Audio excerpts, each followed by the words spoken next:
Selamat, silakan duduk saudara-saudara. Selamat pagi semuanya. Ya, saya dengan Pastor Jerry sudah janjian untuk selang satu. Jadi 2 minggu lalu saya tugas, minggu lalu Pastor Jerry, sekarang saya lagi, minggu depan Pastor Jerry lagi. Ya, kita selama Bapak Rohani kita ke Denmark, kita jangan bosan ya, kita berdua. Oke, saya akan share slide saya.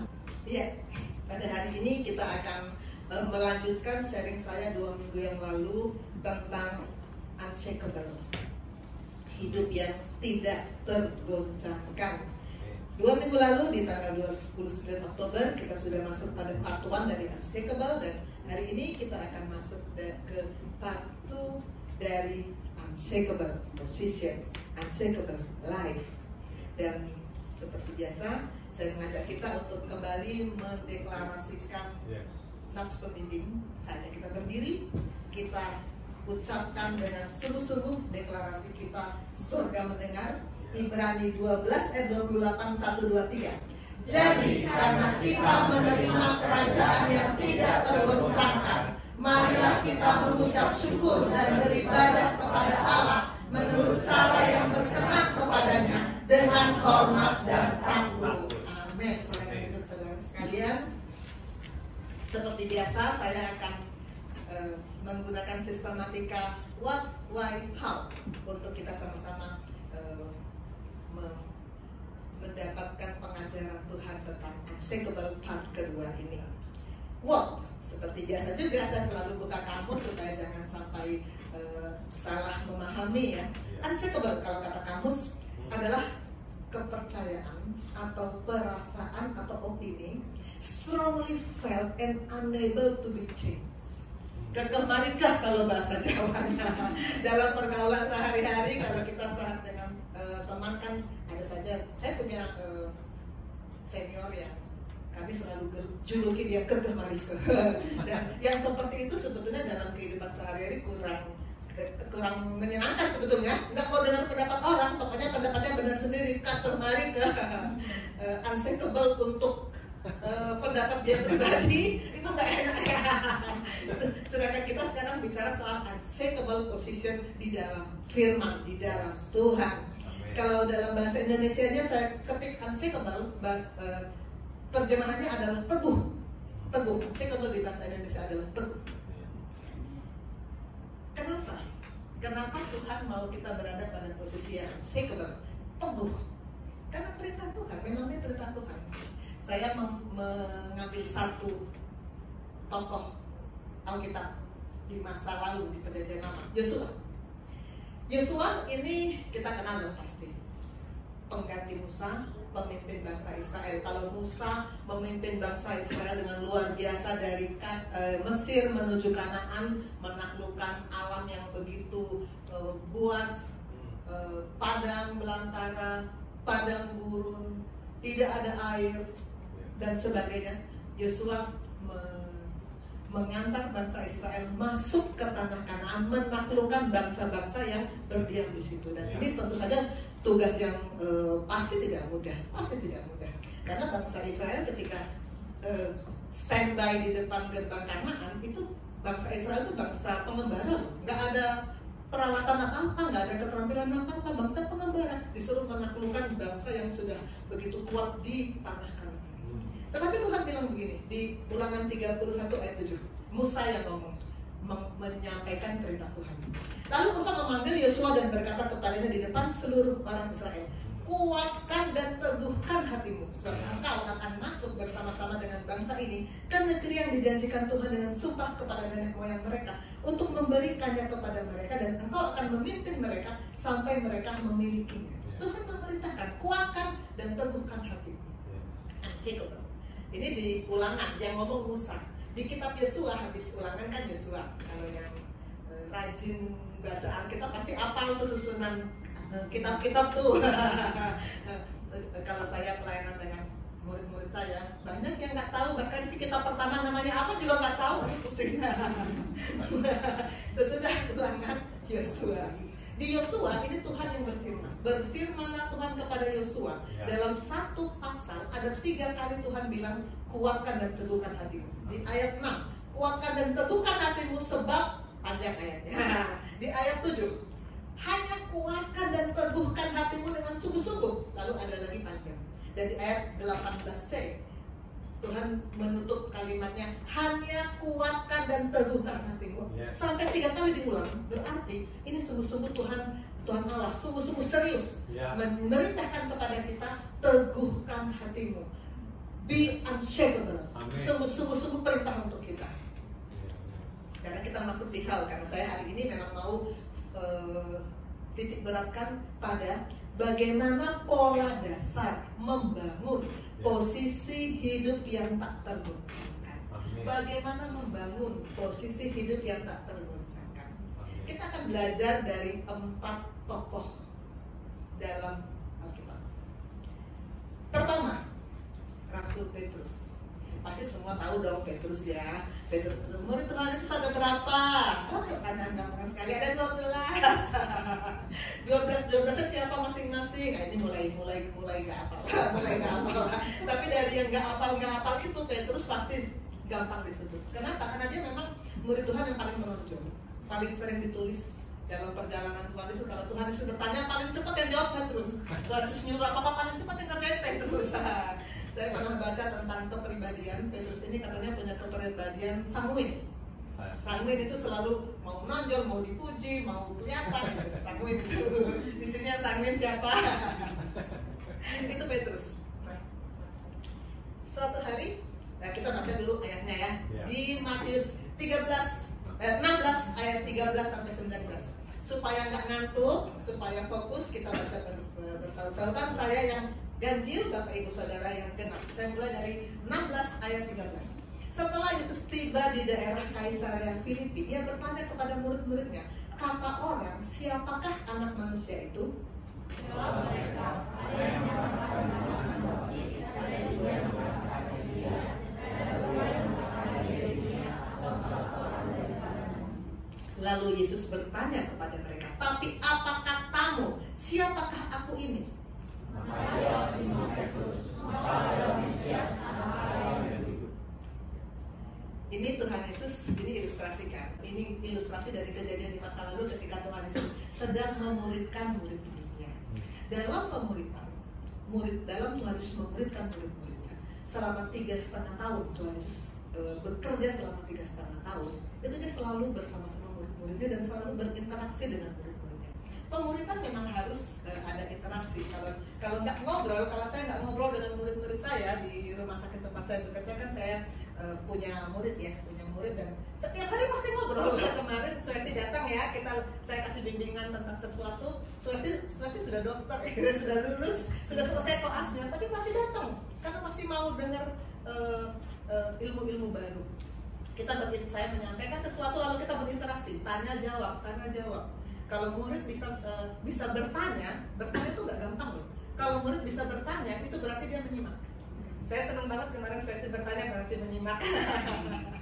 Interaksi. Tuhan Yesus bertanya kepada murid-muridnya, kata orang, siapakah anak manusia itu? Lalu seperti biasa yang selalu nyaut duluan, si sanguin ini, Petrus bilang gini, ada yang bilang Yohanes Pembaptis, ada yang bilang Elia, ada yang bilang Yeremia, ada yang bilang salah seorang dari para nabi. Jadi kata orang bilang begini. Sebagian dari kita mungkin sebelum masuk di GSIM ini, mungkin awal-awal bergabung di GSIM ini, mungkin mengenal Yesus juga dari kata orang. Kata mama saya begini begitu, kata guru sekolah minggu begini begitu, kata pendeta di gereja begini begitu, kata orang. Beda dengan kita mengalami sendiri. Beda. Kata orang dengan kita alami sendiri beda. Ini tokoh, kalau kita lihat ada banyak penyakit di kulitnya, kurus, menderita, tapi ada namanya juga di situ ya. Ini Ayub. Semua saya rasa tahu lah Ayub ya. Dulu dia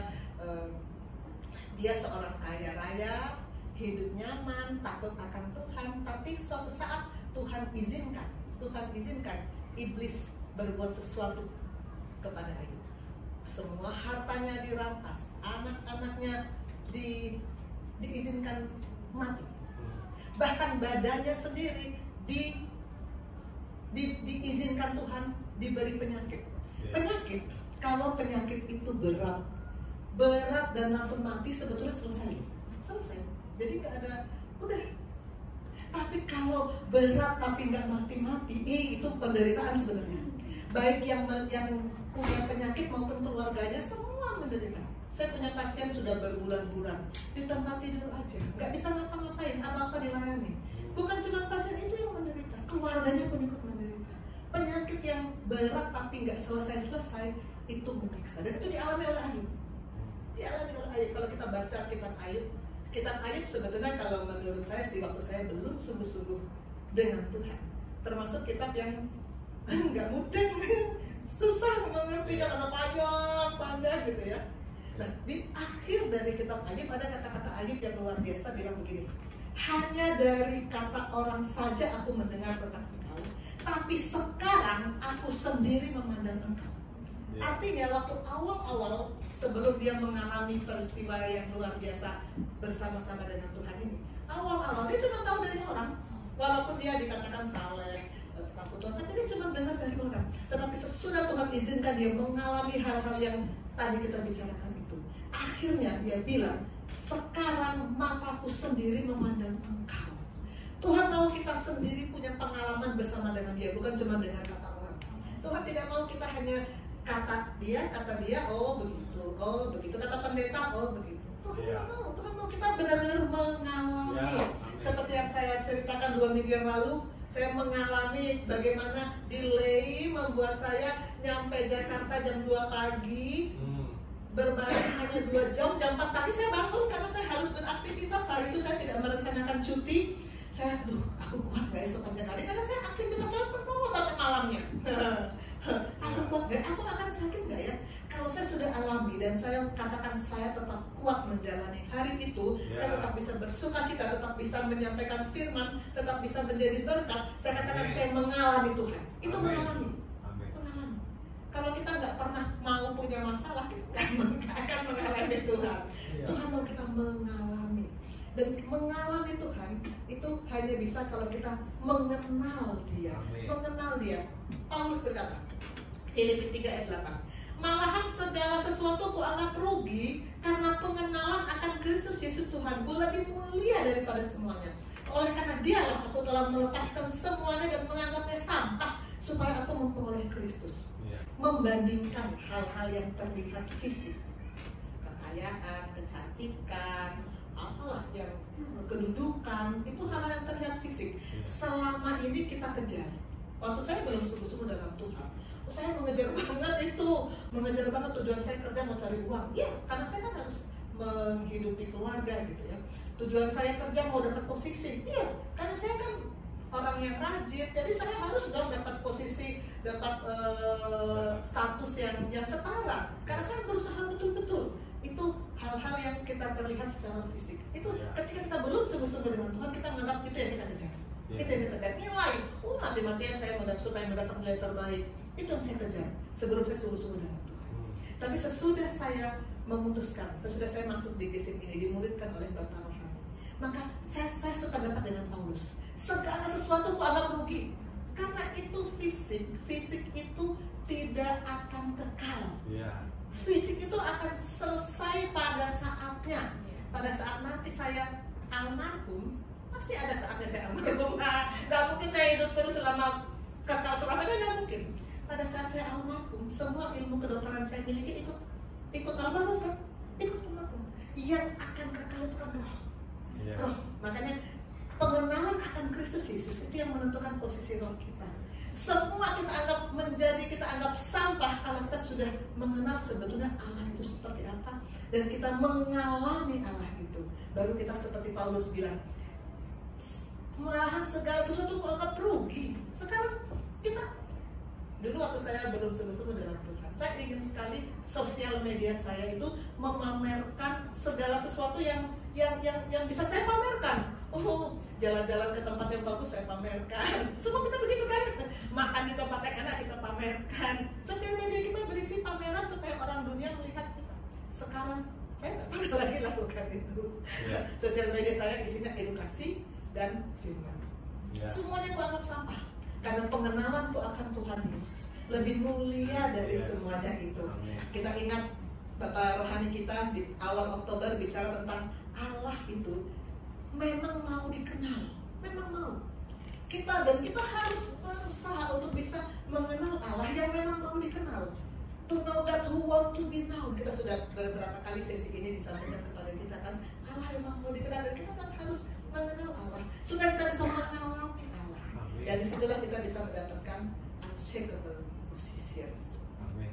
Lalu Tuhan Yesus bilang begini sama Petrus yang tadi cepat menjawab, tapi apa katamu? Kamu tadi kan bilang kata orang ya. Sekarang katamu sendiri, siapakah aku ini? Petrus dengan luar biasanya bisa bilang begini, engkau adalah Mesias, anak Allah yang hidup. Ini sebetulnya sesuatu yang luar biasa. Kenapa? Karena ketika ini, pada timing ini, orang-orang menganggap Tuhan Yesus itu guru dan rabi kan? Belum lagi dia belum pernah bilang aku Mesias, belum pernah. Jadi Petrus bisa ngomong gitu, siapa yang ngajari? Maka Tuhan Yesus bilang begini di ayat berikutnya. Maka kata Yesus kepadanya, berbahagialah engkau Simon bin Yunus, sebab bukan manusia yang menyatakan itu kepadamu, melainkan Bapakku yang di surga. Dan aku berkata kepadamu, engkau adalah Petrus, dan di atas batu karang ini aku akan mendirikan jemaatku, dan Allah mau tidak menguasainya. Saya akan bahas dulu yang pertama. Bukan manusia yang menyatakan. Pernyataan itu yang kita sebut revelation, pewahyuan. Kalau kita baca Alkitab, baca doang, kita akan mendapat pengetahuan. Tetapi kalau kita baca lagi dan minta Tuhan berkata-kata kepada kita dapat pewahyuan. Rema, itu yang Bapak Rohani selalu bilang. Jangan membaca Alkitab hanya untuk dapat pengetahuan, tapi harus terus kita kejar untuk mendapat rema, mendapat firman yang berkata-kata. Allah menyatakan kepada Petrus bahwa Yesus itu Mesias. Itu nggak datang dari pembacaan sesuatu. Di hukum Taurat kan nggak ada tulisannya. Tapi dia bisa bilang, karena ada rema, ada kata-kata dari Allah yang datang ke rohnya dan dia bisa ngomong itu. Maka kata Tuhan, bukan manusia yang menyatakan itu, bukan manusia yang mewahyukan itu, tapi Allah Bapa yang di surga. Lalu kalimat berikutnya, engkau adalah Petrus, dan di atas batu karang ini aku akan mendirikan jemaatku. Ini kita akan bahas. Sebetulnya saya pernah membahas ini, tapi saya akan ulang lagi. Batu karang. Batu karang adalah lambang dari unshakable. Kalau kita klik di Google, unshakable, muncul gambar-gambar batu karang. Karena batu karang itu ilustrasikan sebagai sesuatu yang kokoh. Jadi gambar ombak yang selalu mendera batu karang. Tapi batu karang tidak tergoncang, tidak tergoyah, tetap teguh. Itulah batu karang, tetap teguh. Apapun yang terjadi, badai sekitar pun dia tetap teguh sebagai batu karang. Makanya sering dijadikan lambang dari unshakable. Nah, Tuhan Yesus bilang gini, engkau adalah Petrus, dan di atas batu karang ini. Batu karang yang dimaksud siapa? Apakah Petrus? Karena bisa disambungkan, engkau adalah Petrus, dan di atas Petrus. Tapi kalau kita lihat di ayat sebelumnya, jawab Simon Petrus, engkau adalah Mesias, anak Allah yang hidup. Maka Tuhan bilang, di atas batu karang inilah, di atas keyakinan bahwa Yesus itu Mesias, di atas pewahyuan bahwa Yesus itu Mesias, di situ jemaat Tuhan berdiri. Nah, ini memang dualisme. Ada yang yakin bahwa itu yang dimaksud Petrus, tetapi ada yang yakin bahwa itu yang dimaksud Tuhan Yesus. Bapak rohani mengajarkan kita bahwa yang dimaksud batu karang ini adalah Tuhan Yesus. Kita ikut, tentu saja kita ikut pengajaran Bapak rohani. Kenapa? Petrus sendiri bilang kepada murid-muridnya, ikutilah dia batu karang itu kok. Kita baca di 1 Petrus 2 ayat 4. Dan datanglah kepadanya batu yang hidup itu, yang memang dibuang oleh manusia tapi dipilih dan dihormati di hadirat Allah. Petrus sendiri bilang itu batu yang hidup. Murid-muridnya di surat Petrus kan bikin surat kepada murid-muridnya. Petrus sendiri bilang itu batu yang hidup, Yesus Kristus. Dalam Korintus, ini Paulus yang menulis ya. Dia katakan, tidak ada seorang pun yang dapat meletakkan dasar lain, 1 Korintus 3 ayat 11, Tidak ada seorang pun yang dapat meletakkan dasar yang lain daripada dasar yang telah diletakkan, yaitu Yesus Kristus. Yesus Kristus adalah dasar, batu karang yang bisa membuat kita menjadi unshakable, karena di atas Yesus Kristus. Dalam 1 Korintus 10 ayat 4 dikatakan, mereka semua minum minuman rohani yang sama, sebab mereka minum dari batu karang rohani yang mengikuti mereka. Dan batu karang itu ialah Kristus. Batu karang yang dimaksud adalah Kristus sendiri, bukan manusia, Kristus sendiri. Maka kita kembali pada kata-kata Tuhan Yesus ketika Petrus bilang, engkau adalah Mesias, Anak Allah yang hidup. Maka Tuhan Yesus bilang, berbahagialah engkau Simon bin Yunus, bukan manusia yang menyatakan. Menyatakan di sini dalam kurung revelation.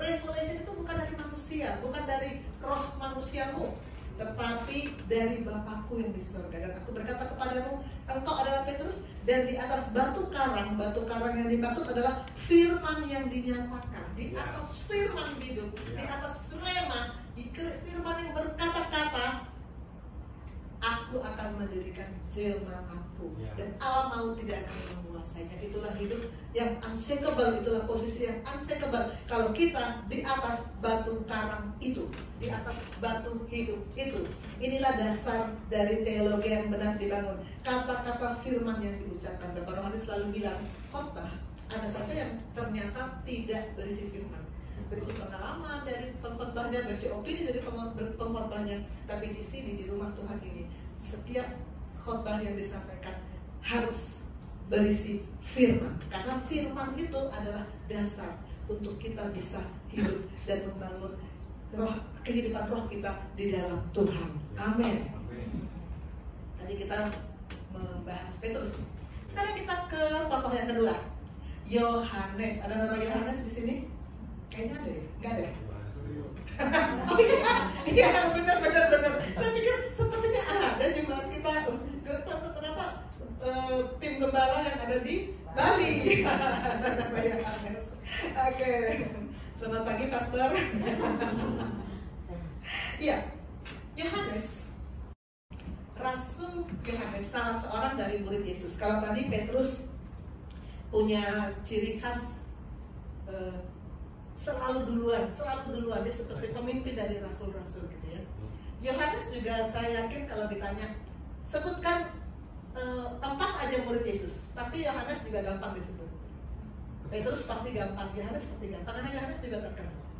Ketika dia status sebagai murid Yesus, dia sering dikatakan murid yang dikasihi. Ada kekhususannya, murid yang dikasihi. Kemudian ada 3 part di Alkitab tulisan Yohanes. Pertama, Injil Yohanes. Kedua, ada surat dari Yohanes untuk murid-muridnya. Ada 3 surat.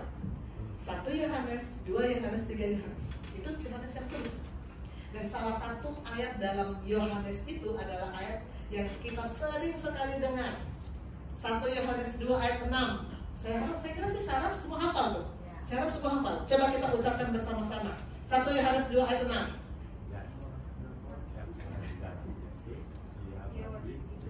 Sama seperti Kristus telah hidup. Sekali lagi dengan suara keras. Dalam Kristus, ia wajib hidup sama seperti Kristus telah hidup. Ya, itu memang ayat emas sepanjang masa. Kalau kita bilang, kalau saya bilang, saya di dalam Kristus, saya wajib hidup sama seperti Kristus. Nah, itu yang tulis Yohanes. Itu ayat yang luar biasa yang terus menggerakkan kita untuk hidup sama seperti Kristus. Itu yang tulis Yohanes. Nah, satu lagi bagian dari tulisan Yohanes adalah kitab Wahyu. Nah, kita sekarang mau pelajari kitab Wahyu. Di Wahyu 1 ayat 10, ayat tertulis begini. Pada hari Tuhan, aku dikuasai oleh roh, dan aku mendengar dari belakangku suatu suara yang nyaring seperti bunyi sangkakala. Yohanes mendengar suara di belakang dia. Artinya apa? Dia sedang membelakangi orang yang ngomong, gitu ya. Kalau saya tiba-tiba di belakang saya ada suara, saya akan noleh kan, siapa yang ngomong gitu ya. Karena ternyata saya belakangi nih orangnya. Ternyata Yohanes saat itu sedang membelakangi Tuhan. Seringkali kita nggak sadar kan, kita nggak sadar posisi kita sekarang bagaimana ya? Apakah kita sedang terus di dalam Dia atau kita sedang membelakangi Tuhan? Yohanes ketika datang wahyu ini, dia sedang membelakangi Tuhan sehingga suaranya di belakang. Dan bukan cuma dia sedang membelakangi Tuhan, tapi dia ada di posisi yang jauh di bawah. Tuhan di atas. Kenapa saya bisa menyimpulkan posisi dia jauh di bawah? Karena kemudian ada firman di ayat berikutnya, ada firman Tuhan berkata begini, naiklah kemari, naiklah kemari. Jadi posisi Yohanes, pertama dia membelakangi Tuhan, kedua dia jauh dari posisi Tuhan, jauh dari posisi Tuhan. Sehingga Tuhan suruh naik sini. Kenapa? Tuhan mau kita berada pada posisi yang sama dengan Dia, supaya kita bisa melihat apa yang Dia lihat. Saya paling gampang kalau menjadi ilustrasi paling gampang saya sebut murid saya aja. Swasti boleh maju. Karena kalau murid dipanggil pasti mau. Coba Swasti ngadep ke situ. Sampai gini ya, nah ya. Swasti ngadep ke sana, saya ngadep ke sana. Saya akan bilang gini, ih Swasti, Pastor Felix ganteng ya. Ini sepatu dia menyanyi, aduh hati saya luluh ini. Saya melihat Pastor Felix. Swasti bilang apa? Yang kamu lihat siapa? Nggak kelihatan. Nggak kelihatan. Karena posisinya berbeda. Saya ngadep sono, dia ngadep sono. Posisi berbeda. Kalau posisi berbeda, yang kita lihat berbeda. Saya di rumah sakit tempat saya bekerja, kalau saya di lantai 13, yang saya lihat apa? Kita punya dinding kaca yang luas ya. Apa yang saya bisa lihat? Taman Koja, Lobi Koja. Di lantai 13. Lantai 13 keluar berarti pelabuhan. Itu dong, ambil.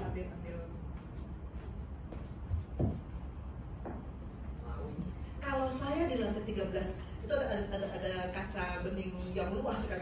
Yang saya lihat di situ adalah laut. Rumah sakit Koja itu hanya satu dari sedikit rumah sakit yang pemandangannya itu laut luas. Rumah sakit mana yang pemandangan laut? Pasti nggak banyak.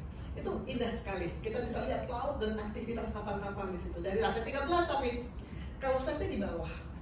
Saya akan bilang gini, Swasti, ini indah banget ya pemandangannya, lautnya luas, tenang, banyak kapal. Swasti bilang apa? Nggak kelihatan. Yang Swasti lihat apa di lantai 1? Jalan dan tronton. Swasti cuma lihat tronton. Swasti nggak lihat laut karena posisi berbeda. Posisi berbeda akan membuat apa yang kita lihat berbeda. Kalau posisi kita tidak sama dengan Tuhan, apa yang kita lihat akan beda dengan apa yang Tuhan lihat. Maka apa yang kita pikirkan akan beda dengan apa yang Tuhan pikirkan. Apa yang kita lakukan akan beda dengan apa yang Tuhan lakukan. Maka Tuhan bilang, naik kemari, sini, supaya kamu lihat apa yang aku lihat. Terima kasih Swasti. Naiklah kemari, kata Tuhan kepada Yohanes. Di Wahyu 4 ayat 1-2. Kemudian daripada itu aku melihat, sesungguhnya sebuah pintu terbuka di sorga, dan suara yang dahulu telah kudengar berkata kepadaku seperti bunyi sangkakala. Katanya, naiklah kemari, dan aku akan menunjukkan kepadamu apa yang harus terjadi sesudah ini. Segera sesudah aku dikuasai oleh Roh, dan lihatlah, sebuah tahta terdiri di sorga, dan di tahta itu duduk seseorang.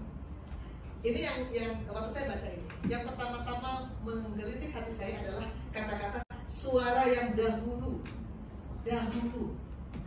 Artinya kalau kita tiba-tiba ingat, dulu saya dulu. Artinya saat ini sudah jarang suara itu terdengar gitu ya.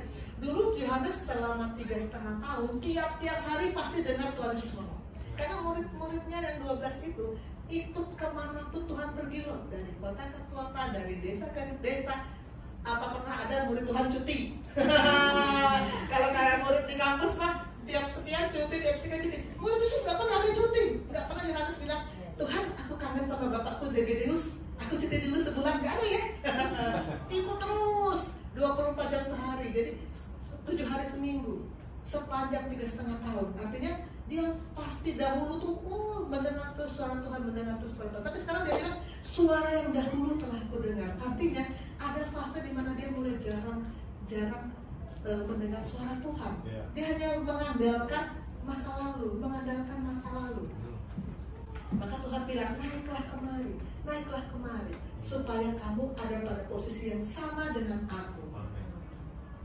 Untuk mendapatkan unshakable position, kita harus berada di right position, di posisi yang benar, yang sama dengan Tuhan, agar kita bisa melihat apa yang Tuhan lihat, kita bisa memikirkan apa yang Tuhan pikirkan, kita bisa melakukan apa yang Tuhan mau kita lakukan. Unshakable position. Ini slide-nya Pastor Rio.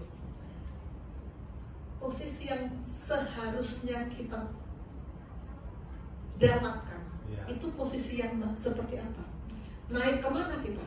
Tadi saya bilang, ayo naik ke lantai 13 kalau supaya melihat apa yang saya lihat. Kita kalau mau melihat apa yang Tuhan lihat, kita mesti kemana? Yohanes sebetulnya yang nulis Yohanes juga nih. Dia nulis Yohanes 15, dia bilang apa? Jika kamu tinggal dalam aku dan firmanku tinggal dalam kamu. Itu posisi yang seharusnya terus-menerus kita dapatkan. Posisi kita yang seharusnya di dalam firman dan firman di dalam kita. Masih di Yohanes 15 di ayat 4, Yohanes juga menulis firman Tuhan. Yesus yang ngomong, tinggallah di dalam aku dan aku di dalam kamu. Itu yang Tuhan mau. Tinggal di dalam Dia dan firman-Nya di dalam kita, artinya setiap hari kita mendapatkan firman, dan saat kita mendapatkan firman, kita menyelaraskan pikiran kita dengan firman, keinginan kita dengan firman, kelakuan perbuatan, perasaan kita dengan firman, dan kelakuan kita melakukan firman. Itu yang Tuhan mau. Itu artinya kalau kita di dalam Dia dan Dia di dalam kita, orang nggak bisa membedakan lagi mana Pastor Jerry, mana firman, karena selaras. Itu namanya Pastor Jerry di dalam firman dan firman di dalam Pastor Jerry. Seperti itu yang Tuhan mau. Itu posisi yang membuat kita bisa melihat apa yang Tuhan lihat, dan itu posisi yang membuat kita unshakable. Amin. Rasul Yohanes sudah mampu melihat pintu surga terbuka. Ayat 1 mengatakan, Rasul Yohanes, aku melihat pintu surga terbuka. Dia sudah bisa melihat pintu surga terbuka, tapi posisinya di bawah. Kenapa? Karena fokus Yohanes ketika itu sedang melenceng dari pola Allah, karena dia sedang membelakangi Tuhan. Dia hanya melayani berdasarkan pengalaman bersama Tuhan di masa lampau. Masa lampau. Saya kalau melayani pasien, sering pasien itu bilang begini, dokter, dulu saya ini majelis. Dokter, jangan main-main sama saya. Dulu saya ini, malah ada yang bilang saya ini pastor. Ada yang bilang saya ini dulu pemain musik di gereja. Saya ini dulu melayani Tuhan begini begitu. Tapi sekarang Tuhan tidak mau kita hanya menceritakan masa lalu. Tuhan mau sekarang bagaimana? Sekarang bagaimana? Pasien-pasien yang saya layani hampir semua, ada juga yang tetap terhubung dengan firman, karena kalau pas saya visit, saya lihat dia lagi baca firman, puji Tuhan, saya bilang, puji Tuhan, dan saya langsung bilang, bagus Ibu, bagus Bapak, terus terhubung dengan Tuhan, terus dapatkan firman tiap-tiap hari. Tapi banyak sebagian besar tidak ada firman, di tempat tidurnya nggak ada Alkitab, di smartphone-nya nggak ada Alkitab, dan yang seperti itu sasaran Roh Kudus. Dia harus terima firman, dia harus terima kebenaran. Dulu itu dulu saya itu nggak penting, yang penting sekarang. Bahkan mahasiswa saya kalau saya pelayanan dengan koas juga sering bilang, dokter dulu sih waktu SMA saya jangan ditanya aktivitas rohani saya membludak. Bukan itu, sekarang bagaimana? Sekarang mah ya jarang, dokter kan tahu sendiri koas kayak apa.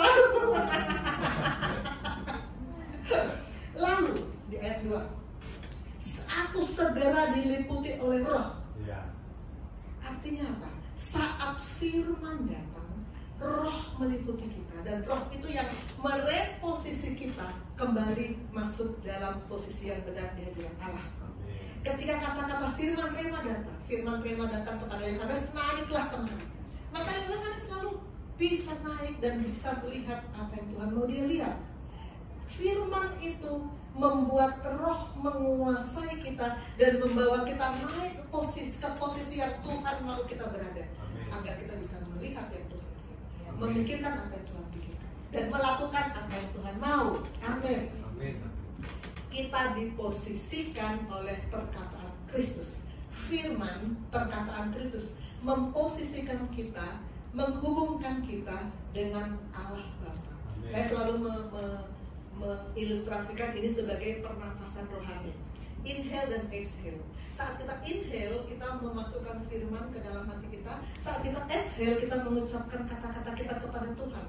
Inhale dan exhale harus terjadi terus-menerus bergantian. Gak bisa orang inhale terus tanpa exhale, gak bisa. Gak bisa orang exhale terus tanpa inhale, gak bisa. Apalagi kalau berhenti bernapas. Aku mau berhenti bernapas, capek napas dulu, mana gak bisa. Selesai sudah itu, langsung biru. Harus terus-menerus terjadi inhale dan exhale. Harus terus-menerus terjadi firman yang datang dan doa kita, kata-kata kita kepada Tuhan. Itu namanya terkoneksi.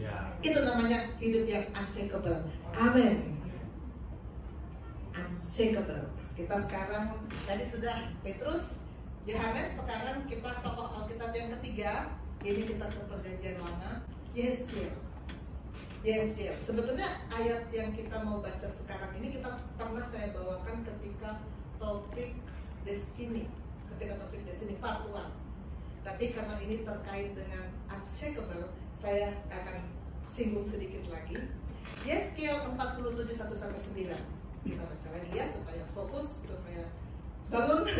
Saya akan baca ayat yang ganjil, Bapak Ibu Saudara, ayat yang genap. Saya mulai dari ayat 1. Kemudian ia membawa aku kembali ke pintu bait suci, dan sungguh ada air keluar dari ambang pintu bait suci itu dan mengalir menuju ke timur, sebab bait suci juga menghadap ke timur. Dan air itu mengalir dari bawah bagian samping kanan dari bait suci itu sebelah selatan mezbah. Lalu dirinya aku keluar melalui pintu gerbang utara, dan kemudian aku berdiri dari luar menuju pintu gerbang luar yang menghadap ke timur. Sungguh air itu membawa dari sebelah selatan.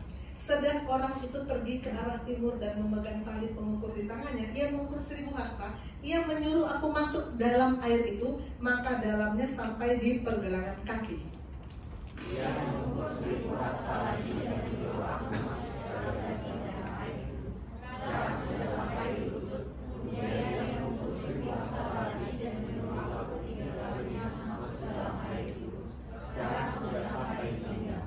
Sekali lagi ia mengukur 1000 hasta lagi, dan sekarang air itu sudah menjadi sungai, di mana aku tidak dapat berjalan lagi sebab air itu sudah meninggi sehingga orang dapat berenang, suatu sungai yang tidak dapat diseberangi lagi. Lalu ia berkata kepadaku, sudah sampai ada manusia. Kemudian ia membawa aku kembali menyusul ke sungai. Dalam perjalanan pulang, sungguh sepanjang sungai itu ada amat banyak pohon di sebelah sini dan di sebelah sana. Ia berkata kepadaku, sungai ini mengalir menuju wilayah timur dan berhubungan ke Yordan dan berhubungan ke lokasi. Air yang mengandung banyak garam dan air itu menjadi tawar. Sehingga, ini sama-sama ya, sehingga kemana saja sungai itu mengalir, segala makhluk yang hidup berkeliapan di sana akan hidup. Ikan-ikan akan menjadi sangat banyak, sebab kemana saja air itu sampai, air laut di situ menjadi tawar, dan kemana saja sungai itu mengalir, semua yang di sana hidup. Saya harap kita semua sudah tahu kalau ini adalah visi dari Gereja Sungai Yordan Immanuel. Ini visi dan ini ayat yang sepanjang masa menjadi pegangan kita dalam bekerja bersama Tuhan di rumah Tuhan ini. Bekerja bersama Tuhan di rumah Tuhan ini. Yeskiel 47 yang kita baru baca adalah kata-kata firman yang dialirkan dari tahta Allah ke rumah Tuhan. Saya sangat diberkati dengan lagu pengantar khotbah yang tadi dibawakan oleh WL yang kita nyanyikan bersama, itu persis dengan ayat ini ternyata bahwa ada aliran sungai dan kita mau tenggelam di dalamnya. Aliran dari tahta Allah ke rumah Tuhan. Kita lihat di sini, ini sudah pernah saya tayangkan sebetulnya gambar ini, bahwa dari bait suci ada aliran air. Makin lama akan makin dalam. Yeskiel 47 ini bicara soal aliran firman. Ayat 1. Kemudian ia membawa aku kembali ke pintu bait suci, dan sungguh ada air keluar dari ambang pintu bait suci itu dan mengalir ke timur. Itulah aliran firman. Kemudian orang itu pergi ke arah timur, memegang tali pengukur di tangannya. Ia mengukur 1000 hasta. Ia menyuruh aku masuk ke dalam air itu, maka dalamnya sampai pergelangan kaki, semata kaki. Ada air mengalir. Air kan pasti ada arusnya dan ada arahnya. Arahnya misalnya ke arah sana, sedikit. Maka kalau saya berjalan ke depan, ada sedikit perlawanan dari air, tapi saya pasti bisa lewat karena masih sebatas kaki. Kemudian air itu dia mengukur 1000 hasta lagi dan aku disuruh masuk lagi. Dan sekarang air itu sudah sampai di lutut, makin lama makin dalam, makin lama makin dalam. Kalau sudah sampai di lutut, mulai sulit bergerak, karena kalau air makin tinggi, siapa yang pernah mengalami jalan di banjir? Waktu zamannya Jakarta banjir dulu banget saya pernah mengalami jalan di banjir. Susah karena air banjir kan deras ya, susah jalan di situ. Kita mau dibawa ke arah air itu mengalir. Makin tinggi, akhirnya sepinggang. Orang itu mengukur lagi dan menyuruh aku ketiga kalinya masuk dan sekarang sudah sampai di pinggang. Dan kemudian mengukur lagi 1000 hasta, air itu sudah menjadi sungai di mana aku tidak dapat berjalan lagi. Sudah lebih tinggi dari kepala kita. Maka yang kita lakukan apa? Hanyut bersama dengan air itu. Ikut apapun yang air itu mau, kemanapun kita ikut. Itulah yang tadi, lagu yang tadi kita nyanyikan di pengantar menuju firman tadi. Tuhan mau kita betul-betul tenggelam, kita di dalam firman. Di dalam firman, betul-betul dalam posisi seperti ini. Firman itu betul-betul menenggelamkan kita, sehingga kita tidak ada lagi keinginan untuk mengikuti kedagingan kita. Free will kita sepenuhnya diarahkan untuk mengikuti arah firman itu mau kemana. Karena dia sudah memenuhi sampai di atas kepala kita. Kita nggak bisa lagi bergerak sesuai dengan kemauan kita. Kita sepenuhnya mengikuti keinginan firman. Itu yang namanya selaras. Pikiran kita selaras dengan firman. Perasaan kita selaras dengan firman. Kemampuan kita selaras dengan firman. Hari Minggu, kan saya pernah ceritakan hari Minggu saya punya grup di grup alumni FKUI yang sama-sama senang punya hobi seperti saya. Saya senang balik ke daerah-daerah yang kita bisa lihat pemandangan indah, kita bisa bikin foto-foto yang cakep, kita menikmati makanan yang unik-unik. Jadi dulu saya suka izin sama Bapak Rohani nggak ke gereja karena ada acara dengan teman. Dulu saya berpikir kan dengan acara dengan teman-teman alumni FKUI cuma kalau kita ke Bromo hanya sekali ini kita ke Bromo, nggak ada kali kedua karena berikutnya ke tempat lain lagi ya. Sedangkan kalau gereja kan tiap hari Minggu ada, jadi lebih penting ke Bromo, lebih penting ke Lombok, lebih penting ke Bukit Tinggi. Dulu begitu, tapi sekarang saya nggak pernah ikut lagi. Kenapa? Kan tadi Paulus bilang pengenalan aku akan Tuhan membuat semuanya itu aku anggap sampah. Karena pengenalan akan Tuhan jauh lebih mulia dari semuanya. Itu yang kita bisa, itu yang membuat kita unsinkable. Itu yang membuat kita bisa mendapatkan destiny Tuhan. Kita harus terus fokus, terbuka dalam rasa haus dan lapar akan perkataan Tuhan, akan firman yang datang tiap-tiap hari. Kita harus buka hati tiap hari datang firman untuk mereposisi kita terus-menerus naik ke posisi yang Tuhan mau. Naiklah kemari kata Tuhan. Naiklah kemari, dapatkan aliran firman terus yang bisa membuat kita ikut dengan kemana Tuhan mau. Dan di situ ada penyediaan dari Tuhan. Ada penyediaan. Karena ingat Matius 6 ayat 33 masih hafal enggak? Matius 6 ayat 33. Ayo kita deklarasikan bersama-sama. Tetapi carilah dahulu kerajaan Allah dan kebenarannya, maka semuanya ditambahkan. Ada penyediaan dari Allah. Percaya saja. Masalahnya orang kurang percaya. Yang namanya kita ngaku percaya, tapi pada kenyataannya aku mau usaha sendiri. Aku nggak percaya kalau Tuhan akan berikan ini. Kenyataannya itu yang terjadi. Walaupun ngomongnya percaya, tak ada penyediaan dari Tuhan. Dan dari posisi itulah kita sebagai gereja itu bukan bangunannya, tapi kita sebagai gereja mengalirkan hidup kepada makhluk yang berkeriapan di sekitar kita. Tidak cukup kita hanya menikmati aliran itu, tapi kita juga harus membuat makhluk hidup yang berkeriapan di sekitar kita menjadi hidup. Itulah visi dari Gereja Sungai Yordan. Visi dari Gereja Sungai Yordan. Makanya kalau saya melihat pasien bilang, dokter saya ini memang nggak pernah baca firman, langsung saya ceritakan 4 hukum rohani, langsung saya tantang dia untuk terima Yesus. Murid-murid saya Swesti juga pernah ketemu saya di Zoom. Kalau yang tidak biasa baca firman, saya katakan firman, mulai hari dengan firman. Roh kita butuh makanan sama dengan fisik tubuh kita butuh makanan. Kalau nggak dikasih makan lemes. Lalu nanti kalau mau bertemu Allah di surga bagaimana? Roh itu kekal, jauh lebih penting memelihara roh kita daripada memelihara yang fana-fana ini. Kecantikan, kesehatan, uang, materi itu fana. Pada saatnya itu kita nggak akan bawa itu kan kalau kita ketemu Allah di surga. Nggak akan bawa, kita tinggal semuanya. Lalu yang penting apa? Yang penting roh. Yeskiel 47 ayat 9, kemana saja sungai itu mengalir, segala makhluk hidup yang berkeriapan di sana akan hidup. Makhluk hidup kalau berkeriapan itu sebetulnya di mata surga tidak hidup. Makhluk hidup, nafas, bergerak, tapi berkeriapan di mata surga mati. Kalau kita punya roh yang dihembuskan di waipah terus menerus terhubung dengan kekekalan, baru surga bilang, ini hidup, ini hidup.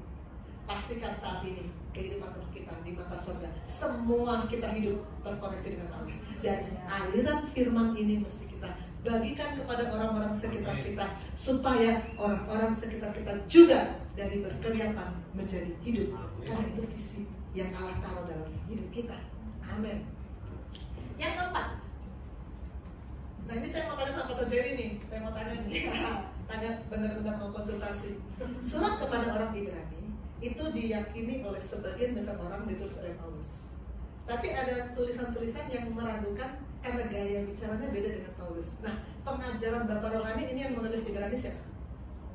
Paulus. Jadi kita mengikuti Bapak Rohani. Ini kita yakini Paulus yang menulis. Ya, kita baca Ibrani 12 ayat 25 sampai 29. Bersaut-sautan lagi, saya yang ganjil, Bapak Ibu Saudara yang genap. Jagalah supaya kamu jangan menolak Dia yang berfirman.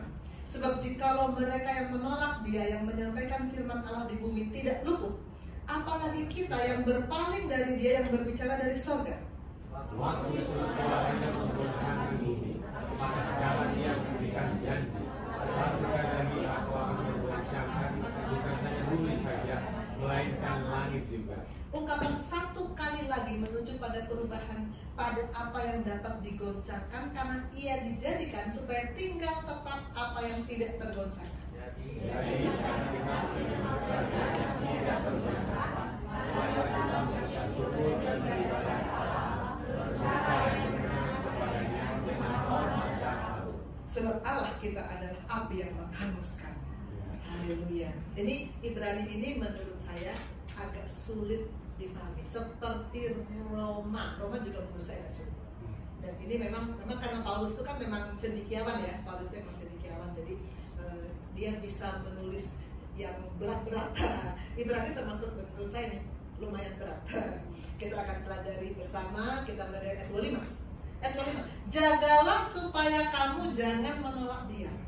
Kita langsung bilang, ya enggak, mana berani saya menolak Tuhan. Saya misalnya tanya sama murid saya, kamu menolak Tuhan apa enggak? Enggak, saya enggak menolak. Pasti kita akan bilang, enggak, saya enggak menolak. Kita ngomong enggak menolak Tuhan, tapi apakah kita melakukan semua perintah Tuhan? Karena kalau kita tidak melakukan, itu kan sebetulnya menolak ya. Karena kita tidak melakukan semua perintah Tuhan, sebetulnya itu menolak ya. Dan bagaimana kita bisa melakukan semua perintah Tuhan kalau kita nggak baca? Saya banyak sekali konseling dengan kokas yang menyatakan, saya memang nggak tahu dokter kalau Alkitab itu harus dibaca. Nggak tahu, nggak ada yang ngasih tahu. Orang tua saya nggak bilang, guru sekolah juga nggak bilang. Jadi dalam agenda kegiatan saya nggak ada acara baca Alkitab dari Kejadian sampai Wahyu. Terus saya bilang gini, ada berapa kitab dalam Alkitab? Apalagi itu, makin nggak tahu. Tidak melakukan firman, sebetulnya kita menolak firman. Menolak firman, sebetulnya kalau saya renungkan, saya bayangkan orang menolak firman, ada 3 kemungkinan. Pertama, tidak mau mendengarkan firman. Tidak mau mendengarkan firman, mau. Orang tiap kali hari Minggu saya datang ke gereja, saya mau mendengarkan firman. Kedua, sengaja mengabaikan firman Tuhan. Nah ini mulai ragu-ragu nih. Kita mulai ragu-ragu. Saya mengabaikan firman gak ya? Dan yang ketiga, menerima firman Tuhan namun dalam perbuatan munafik seperti orang Farisi dan ahli Taurat. Neto. Nah ini makin merasa, aduh, ya juga kali kalau neto ya. Kita ada satu demi satu. Tidak mau mendengarkan firman. Banyak anak Tuhan datang ke gereja untuk apa? Mendengar firman kan? Yeah.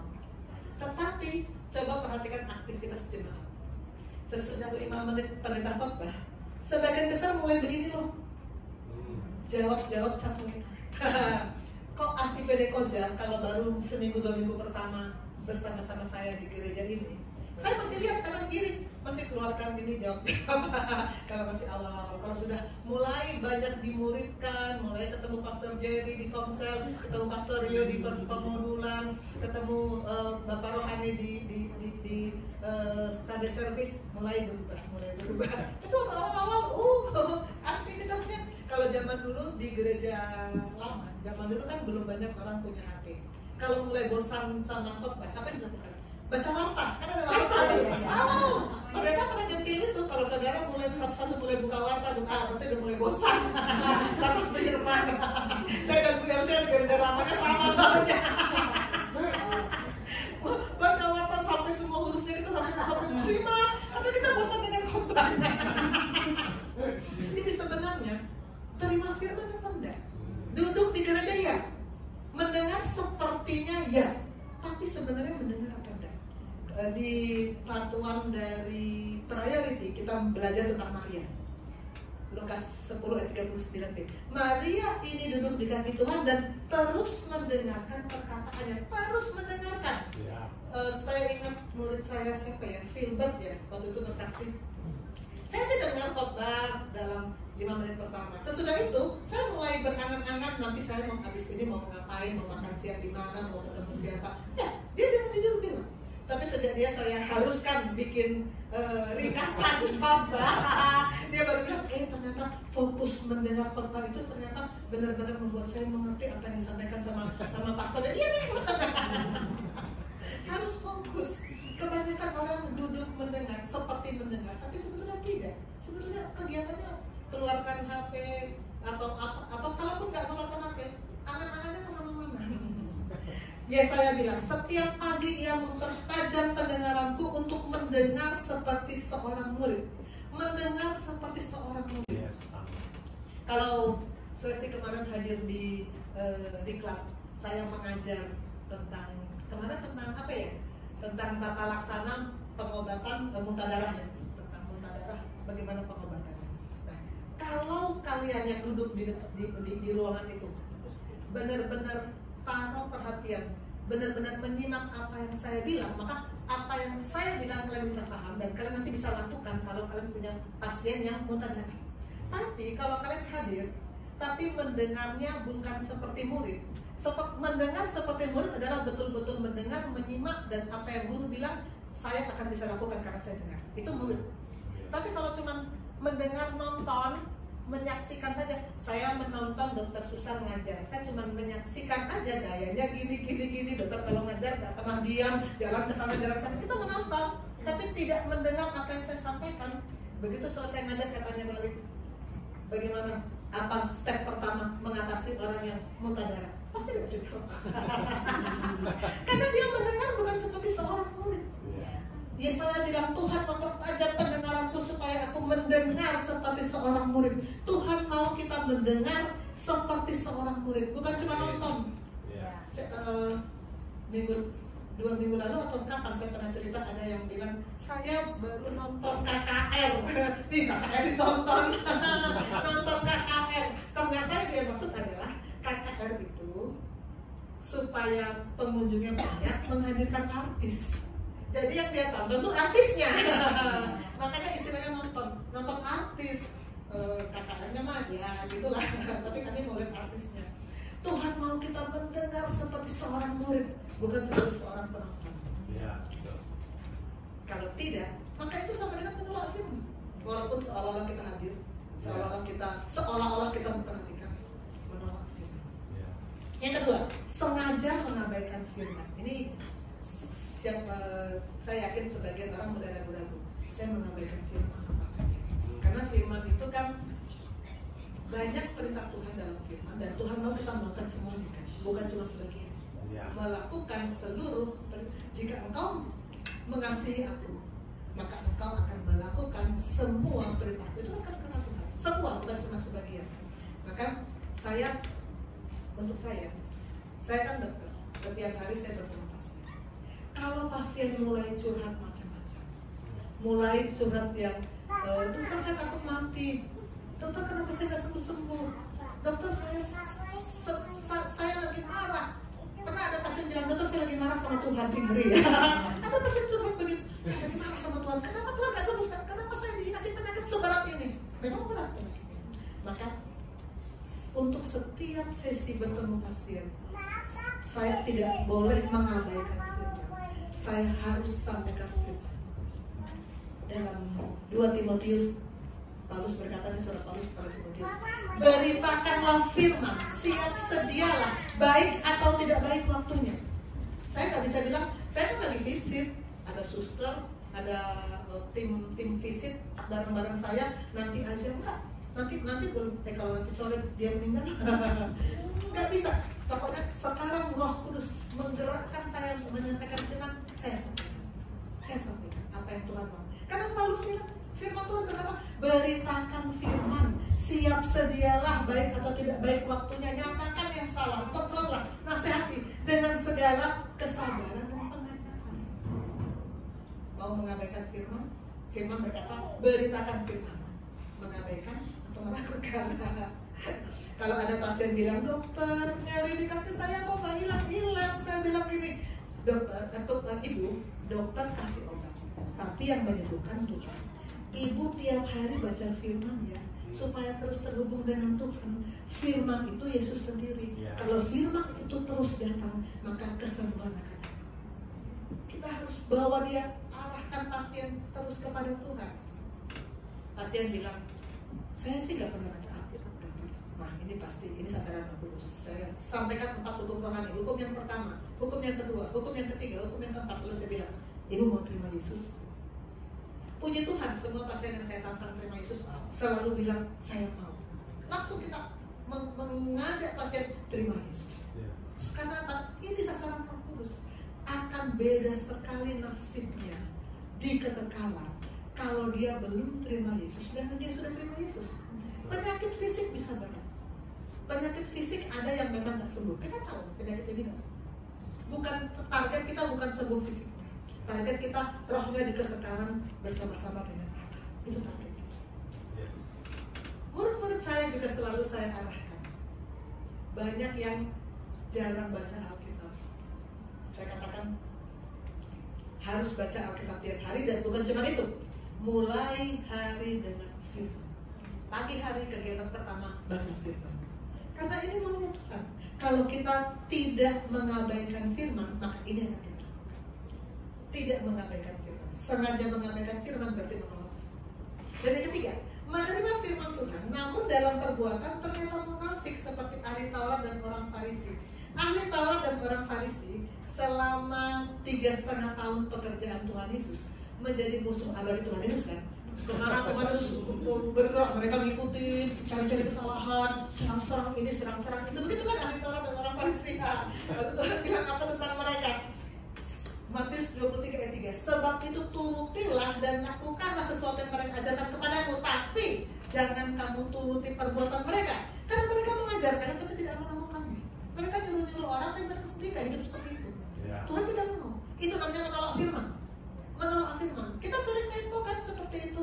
Kita sering neto bilang sama Tuhan begini, kalau nyanyi memuji Tuhan, kita katakan, aku mengasihi Engkau Yesus.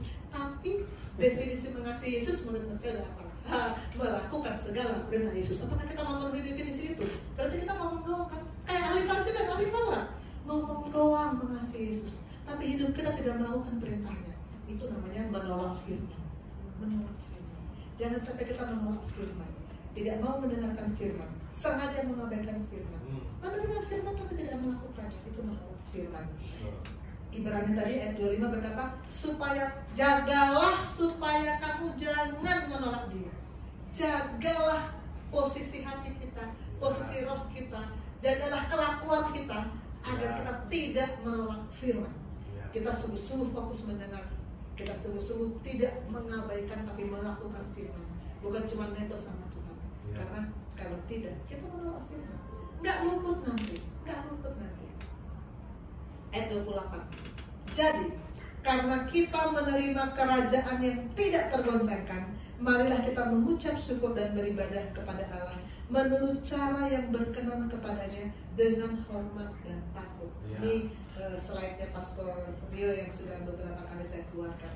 Kita menerima kerajaan yang tidak tergoncangkan. Kerajaan apa? Kerajaan surga. Apa artinya kita menerima kerajaan surga?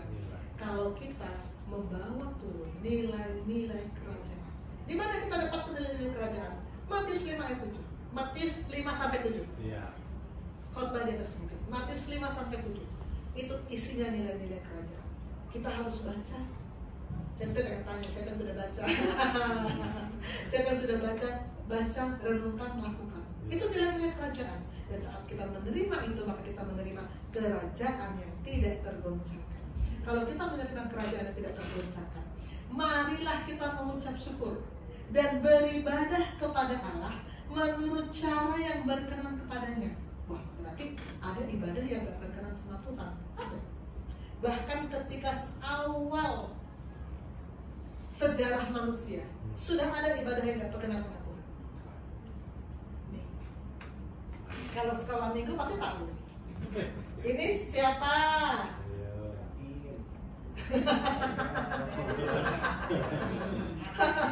Ini Habel apa Kain?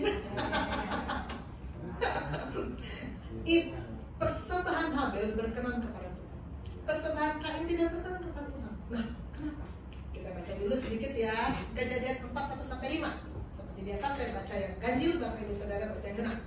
Kemudian manusia itu bersetubuh dengan Hawa istrinya dan mengandunglah perempuan itu lalu melahirkan Kain. Maka kata perempuan itu, aku telah mendapat seorang anak laki-laki dengan pertolongan Tuhan. Selanjutnya dilahirkannya Habel adik Kain, dan Habel menjadi gembala kambing domba, Kain menjadi petani. Setelah beberapa waktu lamanya, maka Kain mempersembahkan sebagian dari hasil tanah itu kepada Tuhan sebagai korban persembahan. Habel juga mempersembahkan korban persembahan dari anak sulung kambing dombanya, dari lemak-lemaknya. Maka Tuhan mengindahkan Habel dan korban persembahannya itu. Tapi Kain dan korban persembahan tidak diindahkannya. Lalu hati Kain menjadi sangat panas dan mukanya muram. Ibadah Kain ditolak, ibadah Habel diterima. Ibadah kita bagaimana? Kenapa ditolak? Kenapa diterima? Saya baca, saya renungkan. Kenapa ibadah Kain ditolak? Pertama, dia mempersembahkan sebagian dari hasil tanahnya. Sedangkan Habel mempersembahkan anak sulung kambing domba. Secara value, secara nilai, mana yang lebih berharga? Tentu yang Habel. Sebagian hasil tanah sepertinya ya segitulah. Waktu saya masih di gereja lama, saya menyaksikan sendiri orang-orang memasukkan dalam acara persembahan, orang-orang memasukkan apa ke kantong persembahan. Lembaran-lembaran yang nilainya kecil-kecil itu yang dipilih untuk masuk di kantong persembahan. Sebagian hasil tanah, sebagian saja yang nilainya ya kecil-kecil. Tapi Habel memberikan anak sulung kambing dombanya, artinya dia mau memberikan sesuatu yang berharga kepada Tuhan. Itu dapat kredit poin dari surga. Berikutnya, ternyata kehidupan Kain dalam surat Yohanes, kehidupan Kain ternyata penuh dengan kejahatan. Sedangkan kehidupan Habel ternyata ada iman. Kita lihat ayatnya ya. 1 Yohanes 3 ayat 12. Ini tulisan Yohanes yang tadi kita pelajari di bagian kedua. Bukan seperti Kain yang berasal dari si jahat dan yang membunuh adiknya. Apa sebabnya dia membunuhnya? Sebab segala perbuatannya jahat dan perbuatan adiknya benar. Kain itu di luar dari sesi melakukan persembahan, kehidupannya memang Tuhan lihat memang kehidupannya jahat. Sedangkan Habel kita lihat dari Ibrani 11 ayat 4. Karena iman, Habel telah mempersembahkan kepada Allah korban yang lebih baik daripada korban Kain. Dengan jalan itu ia memperoleh kesaksian kepadanya bahwa ia benar, karena Allah berkenan akan persembahannya, dan karena iman ia masih berbicara sesudah dia mati. Dituliskan di situ iman. Habel itu hidup ada iman. Itu yang membuat persembahannya diterima. Bukan hanya sesi persembahan, tapi kehidupannya sepanjang diamati oleh sorga, dia beriman. Sedangkan Kain, kehidupannya sepanjang diamati oleh sorga, dia dinyatakan, didefinisikan jahat. Itu yang membuat persembahannya tidak diterima. Dan satu hal lagi yang juga sering diajarkan oleh Bapak gereja. Kenapa Kain tidak diterima? Karena dalam dia memberikan persembahan tidak ada korban, tidak ada darah yang tertumpah. Sedangkan Habel ada korban, ada darah yang tertumpah. Kenapa? Karena Tuhan memang mau ada yang mati dalam kita beribadah kepada Dia. Ada yang mati. Matikan dalam dirimu. Kalau 1 ayat 5, matikan dalam dirimu segala sesuatu yang duniawi. Dalam kita menghadap Tuhan, mempersembahkan hidup kita kepada Tuhan, harus ada yang mati. Kedagingan kita harus mati. Harus kita matikan. Bukan kita yang mohon-mohon sama Tuhan, Tuhan matikan. Enggak, matikan segala sesuatu yang duniawi, percabulan, kenajisan, hawa nafsu, keserakahan, matikan. Tuhan mau ada yang mati. Kedagingan kita mati, maka Tuhan terima persembahan Habel karena ada yang mati. Kain tidak, enggak ada yang mati. Dia tetap hidup pada kejahatannya, maka Tuhan tidak terima. Tuhan Yesus bilang kepada umat Israel, bangsa ini memuliakan aku dengan bibirnya. Bibir memuliakan Tuhan, praise and worship 2 jam, memuliakan Tuhan. Tapi hatinya jauh. Bangsa ini tidak melakukan apa yang mereka nyatakan ketika memuji aku. Maka yang seperti ini Tuhan bilang apa? Percuma. Ibadah yang tidak berkenan kepada Tuhan percuma. Maka karena kita menerima kerajaan yang tidak tergoncangkan, marilah kita mengucap syukur dan beribadah kepada Allah menurut cara yang berkenan kepadanya dengan hormat dan takut. Ini yang akan membawa kita pada kehidupan yang unshakable. Amin. Kita sampai pada kesimpulan. Paling asik kalau sudah selesai terakhir ya, kesimpulan unshakable kita dapatkan. 1, kalau Tuhan Yesus prioritas. 2, kalau kita dibangun di atas firman. 3, kalau kita digerakkan oleh firman. 4, kalau kita diposisikan oleh firman. 5, tidak hidup berkeriatan. Dan terakhir, tidak menolak firman. Amin. Mari kita berdoa. Bapa di surga, terima kasih firman Tuhan yang mengalir dari tahta surga. Boleh turun memenuhi hati kami. Kami mau tenggelam dalam firman.